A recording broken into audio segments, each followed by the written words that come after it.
potentially cool, yeah?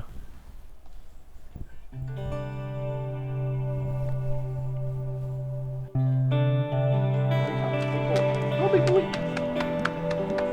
Oh, big boy! Oh, well done, that's a good shot. I'll clean up, no, don't worry.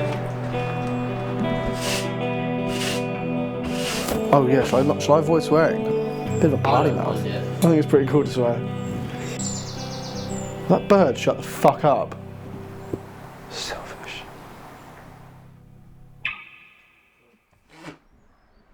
Hey, bonjour, Shaggy. I've uploaded a load onto the Dropbox, which I think are the best ones. I think that we've got some fucking class ones in there. But yeah, man, hope all is good.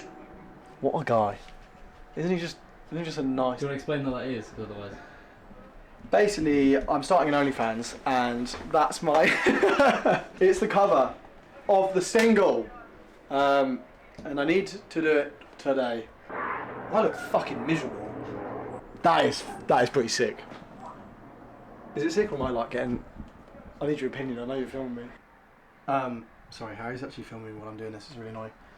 I think they look fucking sick. Thank you so much for sending them to me. Best mate. So, let me know what you think. Thanks again for getting those two, mate. Cheers. Professional,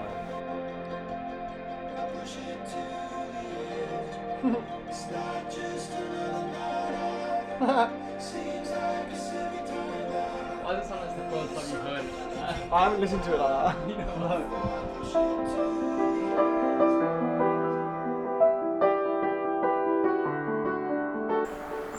It was a long time ago. Was it? It was a long time ago at the time. I think I was coming back from a gig that I went to by myself. I think it was Sven's gig in the waiting room. And then I remember sort of like sitting around afterwards trying to be like, hi everyone, please like me. And then I had drinks with them and I ended up getting quite drunk. The noise is getting to me. How have I been away? I stumbled in this way and there was nothing open apart from Burger King. Shout out Burger King, sponsor me. I had 3 or 4 hours before the next train. I missed the last one and so I sat here thinking I was all edgy and cool and I just started playing the first few chords to it and essentially saying like what was happening to me in that moment, which essentially was I missed the last train. And it was only builders here, and back there, it's still scaffolding. They're not doing a very good job of building this place. Back there, the like station manager or whatever actually told me to shut up.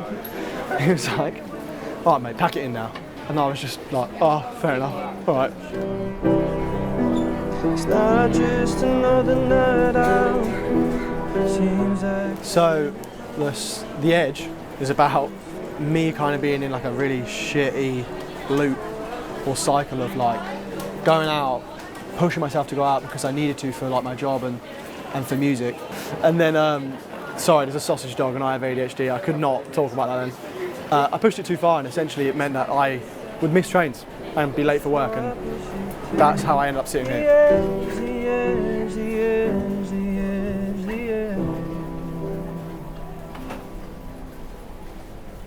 Who did I meet at a gig that day? Caitlin Stubbs. Shout out Caitlin. What's up, my G? Oh, that's awful. Caitlin I met. Sven, Jamie I met. Tamsin was there. Hot Dennis. I bought Dennis a Guinness. I don't think he remembers this, but he does owe me one. And we'll figure it out in the future. A lot of them had gone to my uni, Leeds Conservatoire. I kind of knew of them because they were like a few years above me, and it just so happened that they were kind of there, and I had to just be interesting enough for them to want to do music with me, I suppose. If Gaviscon had a jumper, I'm not fucking joking, I would wear it. If Gaviscon had a hat, I would wear it. I need Gaviscon daily. Cafe Nero and Gaviscon should sponsor me.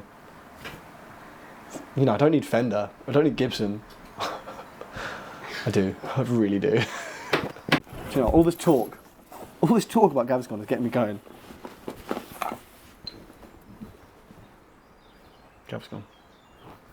Don't watch me drink it. So fucking good, man. Don't watch me drink it.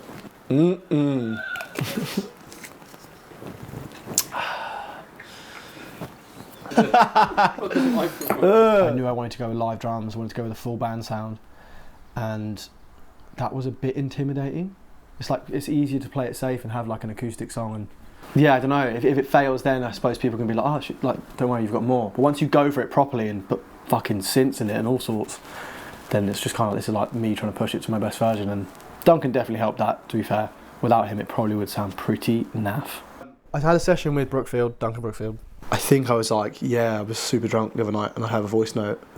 And I know I ironed it out a little bit and kind of listened to it on like the quietest volume in the session so he didn't hear how drunk I was in it, because it was pretty appalling. He ended up producing the final version of it and it sounds pretty sweet, if you ask me. Yo guys, it's your boy Ben Murphy back here again. Today we're just in the studio, you know, just doing the same old shit. It's pretty easy, it's pretty cool. Just gonna write another banger, another hit. It's just another day in the office for me. But this time I'm getting filmed. That's all it is. And I'm gonna show you around my crib. I knew when I played the first 3 chords that I was like, oh, I've not done this shape before. I've not heard this before. Yeah, normally I would go with guitar shapes, but I think because I was like inspired when I was on a piano in a station where I was just like not worried about it at all. It wasn't my normal way of doing things. You just don't know the recipe. You don't know how it's going to come out. What's that Robbie Williams song? Cinnamon. Woo! This is a really sad story actually. Once a bird got in to the studio through a hole in the ceiling, and then my dad came and found it dead, and it had pooed a lot and then died. And it pooed on my guitar, I just found out. But part of me thinks, should I wipe away its legacy? I don't know. It's something to talk about at least. If people get bored of my music, they go, mate, stop singing for a second, what's going on with your guitar? Let's bring it down a notch.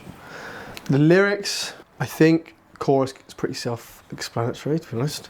I kind of like was just in a site. Oh my fucking god. Don't shit in an interview. The chorus is pretty self-explanatory. It's kind of like I was stuck in a bit of a cycle. Being in my 20s, I was like, I need to go out and I need to do shit and I need to start my career and all these time pressing issues. But I obviously got myself into a space where I was just unhealthy. Like I wasn't helping myself. Yeah, the first verse is like me in a station. That was pretty easy because I was kind of like trying to go for imagery and that. So I sat there for a few hours and just played the song. But it's kind of like how loud the gig was that night kind of set me off. The noise was getting to me too much and I had to like leave.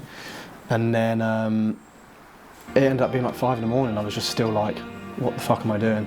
And I've got to go to work in the morning and stuff like that. But yeah, I'm obviously just really cool. And I just really push it to the edge, you know?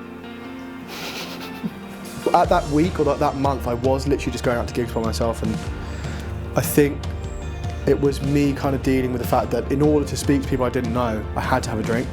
I had to drink to like be like, come on, like just go fucking talk to them. And essentially like go up to someone after a gig, be like, hi Ben, can I write something with you please? That caused me to be late, caused me to be hungover the next day, and it was kind of a complete cycle of just fucking anxiety and just stressing out.